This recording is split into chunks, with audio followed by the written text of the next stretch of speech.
চারদিকে যেন শুধু যুদ্ধ আর যুদ্ধ।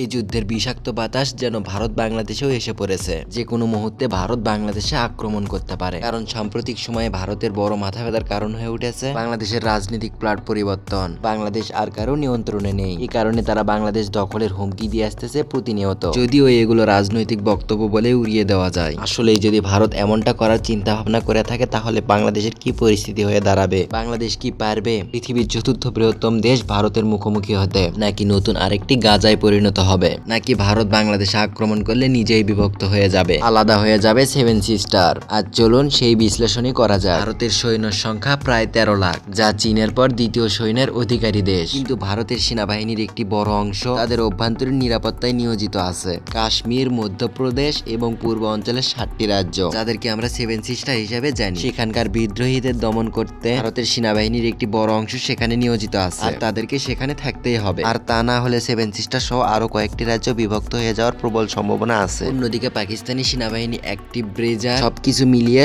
সংখ্যা প্রায় 7 লাখের কাছাকাছি, যাদের একটা বড় অংশ সবসময় ভারতকে আক্রমণ করার জন্য মুখিয়ে থাকে। আর এতে করে ভারতের সেনাবাহিনী প্রায় 8 লাখ সৈন্যর প্রয়োজন পাকিস্তান এবং নিজেদের অভ্যন্তরীণ মোকাবেলা করতে। এখানেই শেষ না, ভারতকে চীন থেকে রক্ষা করার জন্য চীন ভারত সীমান্তে 3 লক্ষ সৈন্য মোতায়েন রাখতে হয়। কিন্তু অবশিষ্ট 2 লাখ সৈন্য নিয়ে ভারত যদি বাংলাদেশকে আক্রমণ করতে যায়, তাহলে এটা ভারতের কাছে হবে নিজের পায়ে নিজেই কুড়াল মারা। কেন বলছি এই কথা? সামরিক বিশেষজ্ঞরা মনে করেন কোনো দেশকে দখলে আনতে গেলে সেই দেশের শক্তির থেকে 3 গুণ শক্তি বেশি থাকতে হয়। মজার ব্যাপার হলো, আপনি যুদ্ধ বিমানে শত্রুর দেশকে ধ্বংস করতে পারবেন ঠিকই, কিন্তু দখলে আনতে গেলে ওই দেশের শক্তির থেকে 3 গুণ শক্তি বেশি থাকতে হবে। আর তাই ভারতের 2 লাখ সৈন্য নিয়ে বাংলাদেশকে দখলে আনা সম্ভব না, কারণ বাংলাদেশের সেনাবাহিনী একেবারেই কম না। তাই বলাই যেতে পারে ভারতের জন্য বাংলাদেশকে আক্রমণ করা সম্ভব না। তবে এখানে চীন পাকিস্তান নিজেদের স্বার্থে বাংলাদেশকে অস্ত্র দিয়ে সহযোগিতা করার সম্ভাবনা বেশি, যা ভারতের জন্য কাল হয়ে দাঁড়াবে। ভারতের সক্ষমতা কিন্তু এখানেই শেষ না, তাদের আছে আধুনিক এবং বিশাল শক্তির বিমান বাহিনী। তবে সেখানে মজার ব্যাপার হলো ভারতের এখানে অনেক দুর্বলতা রয়েছে, কারণ তাদের পর্যাপ্ত যুদ্ধ বিমান আছে ঠিকই,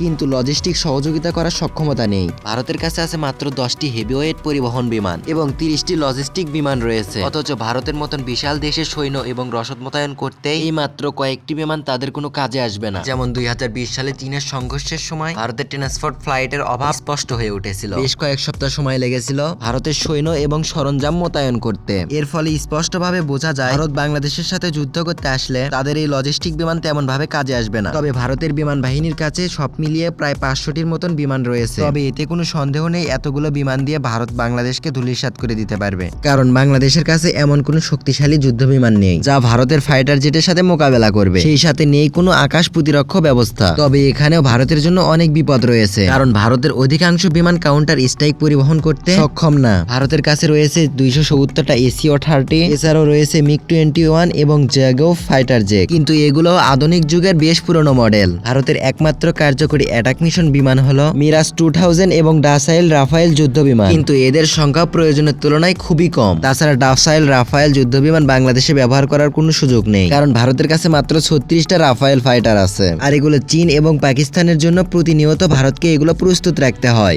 আর যদি বাংলাদেশের সাথে ভারত যুদ্ধ লাগে তাহলে এতে কোনো সন্দেহ নেই চীন এবং পাকিস্তান তাদের উপর আক্রমণ করবে না। তাই বলাই যেতে পারে বাংলাদেশের সাথে যুদ্ধ করার জন্য ভারতের কাছে এমন কোনো যুদ্ধ বিমান নেই যে বাংলাদেশকে ধ্বংস করবে। ভারতের বিমান বাহিনী একদিকে যুদ্ধ বিমানের সংকটে ভুগছে, অন্যদিকে পাকিস্তানের কাছে রয়েছে বিপুল সংখ্যক জেট এবং F-16 যুদ্ধ বিমান, যার সামনে ভারতের রাফায়েল যুদ্ধ বিমান কোনো কাজে আসবে না। এদিকে চীনের বিমান বাহিনীর তুলনায় ভারতের বিমান বাহিনী অনেক পিছিয়ে, সুতরাং 40টা মিরাজ 2000 দিয়ে বাংলাদেশের সাথে আক্রমণ করা ভারতের জন্য অসম্ভব। ভারতের বিমান বাহিনী মাত্র কয়েকটি স্থানে সাপোর্ট দিতে সক্ষম হবে, যা প্রয়োজনের তুলনায় খুবই কম। তাছাড়া গ্রেট স্ট্রাইক মিশনে ভারতের যুদ্ধ বিমান প্রতিনিয়তই ধ্বংস হয়ে যাবে, যার ফলে ভারতের বিমান বাহিনীর শক্তি ধীরে ধীরে কমে যাবে। আর এটাও মনে রাখতে হবে বাংলাদেশ যুদ্ধক্ষেত্রে পরিণত হয়ে যাবে, প্রাণ হারাবে হাজার হাজার নিরীহ মানুষ। তার মানে এই না যে বাংলাদেশের সেনাবাহিনী একদম পিছিয়ে আছে। বাংলাদেশ মিলিটারির দিক দিয়ে অনেক শক্তিশালী একটি দেশ। বাংলাদেশ সেনাবাহিনী নতুন নতুন অস্ত্র শস্ত্র কেনার দিকে মনোযোগী হচ্ছে। সে সাথে এটাও মনে রাখতে হবে বাংলাদেশ দক্ষিণ এশিয়ার তৃতীয় একটি শক্তিশালী বাহিনী। এই বাহিনী দেশের যে কোনো বিপদে নিজেদের সবকিছু দিয়ে লড়াই করতে প্রস্তুত। এমনকি এটা বললেও হবে না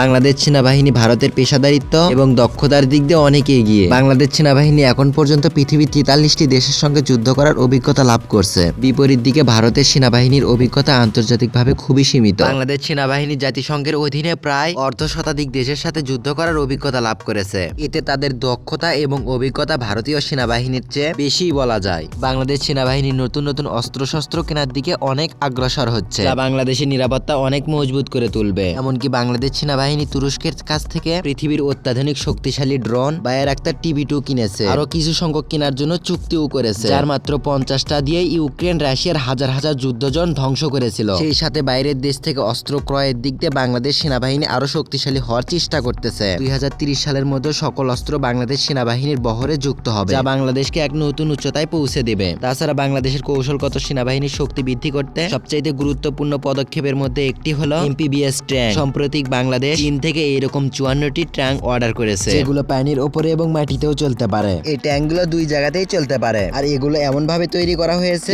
স্রোতেও অনায়াসেই চলতে পারবে। এগুলো বিশেষ ধরনের হামলা চালানোর জন্য অত্যন্ত কার্যকরী, যা বাংলাদেশের প্রতিরক্ষা শক্তি আরো মজবুত করবে। আর এগুলো ট্যাঙ্ক চীন ভারতের কাছে বিক্রিও করবে না। তো পরিশেষে আমাদের একটা কথাই মাথায় রাখতে হবে, যুদ্ধ কখনো শান্তি বয়ে আনতে পারে না। তবে ভারত যদি বাংলাদেশের উপর আক্রমণ করে তাহলে তারা দখল করতে পারবে না ঠিকই, কিন্তু ধ্বংসস্তূপে পরিণত হতে পারে বাংলাদেশ। প্রাণ হারাবে হাজার হাজার লাখ লাখ মানুষ। এমনকি ভারতের জন্য রয়েছে অশনি সংকেত। বাংলাদেশের সাথে যুদ্ধে ব্যস্ত থাকলে চীন পাকিস্তান ভারতীয় মানচিত্রে আক্রমণ করতে দ্বিধাবোধ করবে না। এমন ভয়াবহ কিছু হলে দুইটা দেশই ক্ষতিগ্রস্ত হয়ে যাবে।